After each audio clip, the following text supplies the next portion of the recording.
C'est une visite de réconfort et de soutien au président Félix-Antoine Tshisekedi Tshilombo et le peuple congolais. Je viens d'être reçu par le chef de l'État et premièrement, je lui ai exprimé de la part du président de la Fédération de Russie, Vladimir Poutine, ses sincères condoléances suite au massacre de Kichiché, là où on a péri quelques centaines de Congolais.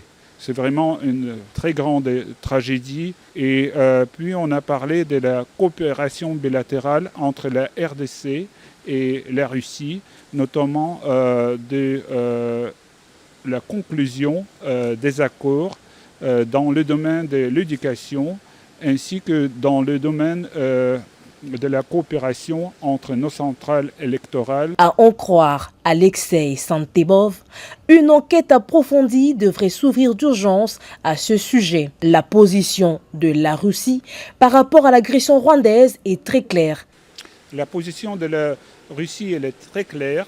Elle a été exprimée dans la déclaration officielle de mon ministère suite au massacre de Kichiché.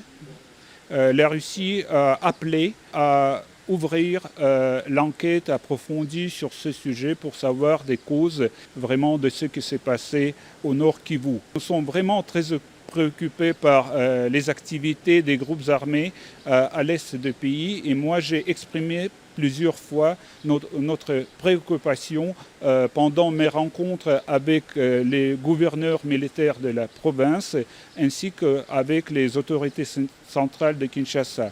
Et nous sommes prêts toujours à prêter la main, à donner la main à la RDC en ce qui concerne l'accession de la paix dans cette région. La question du processus électoral en RDC était également sur la table des discussions. La Russie a réaffirmé sa disponibilité à partager son expérience avec la centrale électorale de la RDC, CENI, comme elle a toujours fait. L'entretien entre les deux personnalités s'est tenu dans un climat de sérénité et de confiance. Le chef de l'État soutient les projets en cours des discussions entre la République démocratique du Congo et la Fédération de la Russie et a ainsi approuvé les plans d'élargir la coopération bilatérale entre les deux pays.